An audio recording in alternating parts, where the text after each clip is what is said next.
Nahuli na rin ang isa pang presong tumakas mula sa Gumaca District Jail sa Quezon kahapon.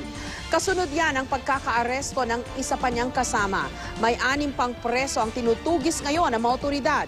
Live mula sa Gumaca sa Quezon, may report si John Consulta. John? Jessica, isa na namang tumakas na bilanggo ang bumagsak sa kamay ng mga otoridad matapos na mabilis na mapahatid ang impormasyon ng eksaktong lokasyon ng sighting dito sa presong ito sa mga membro ng tracker teams ng BJMP at Gumaca Police.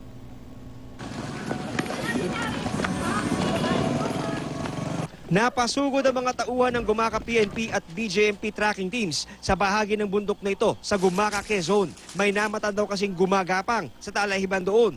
Mga tawag ito, mga maraming tato. Okay. Siyempre, alam mo naman kapag ano, di ba? Oh. Doon banda sa taas. Sa taas na yun, ha? Oo. Okay, mga ilang tao yun nakita? Dalawa. Matapos makordonan ng lugar, inakit na ng grupo ang bundok. Maya-maya, inabutan ang 28 taong gulang na puganteng si Zeus Nerva. Itong kasing isa nating nahuli, medyo nakakaramdam na ng sakit ng paano. Pero yung dalawa natin tinutugis pa rin at hanggang ngayon ng tropa, medyo mabilis pa rin silang tumakbo. Inamin ng pugante ang anyay kalbaryong pinagdaanan mula ng tumakas sa Gumaca District Jail. Bago ka nahuli, anong paghihirap na dinanas mo? Wala pong kain, walang inom. Hinang-hina ka na? Yan pong hirap. Dapat hindi na nga ako sumama.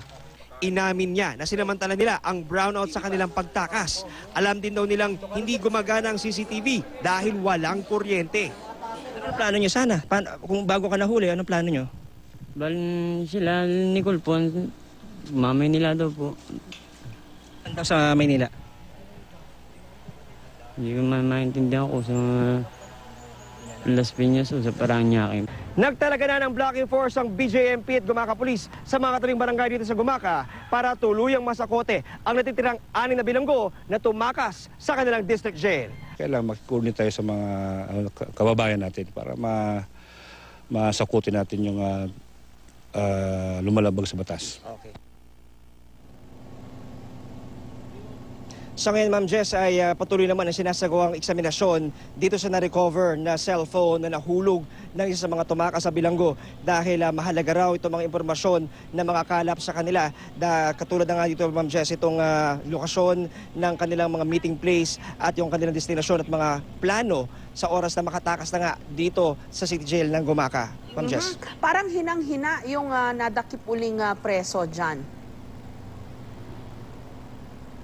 Tama ka doon, Ma'am Jess, no? Talagang sobrang hirap daw yung kanilang naranasan dahil buhat daw nang sila tumakas dito sa jail na Gumaca ay talaga namang wala raw silang kain, wala silang tulog, wala silang tubig na naiinom at umasa na lamang sila, Ma'am Jess, doon sa mga buko na kanilang nakuha, mga tinumba nitong si Bagyong Glenda, doon sila nabuhay at yun daw yung naging laman daw ng kanilang tiyan. Pero talaga namang napakahirap yung kanilang pinagdaanan.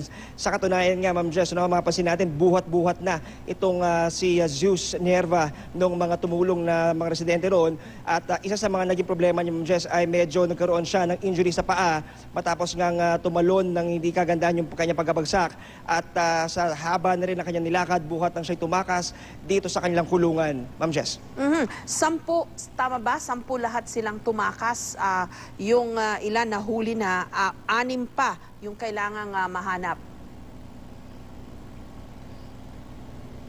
Actually, Ma'am Jess, 8 po lahat, no, yung mga Okay, hindi na 8. tumakas at 2 na yung nahuhuli at 6 na lamang yung hinahanap. At sa mga oras ito, patuloy pa rin ito sinasagawang operasyon ng mga otoridad. At sa katunayan, Ma'am Jess, no, may lumakad na naman ngayong oras na to at talaga namang patuloy yung kanilang pagsunod doon sa mga impormasyon na kanilang nakukuha at sa kanilang paniwala ay maaring maka-aresto pa sila ng ilang pang mga fugitives sa ilang mga oras sa araw na ito, Ma'am Jess. Maraming salamat sa iyo, John Consulta.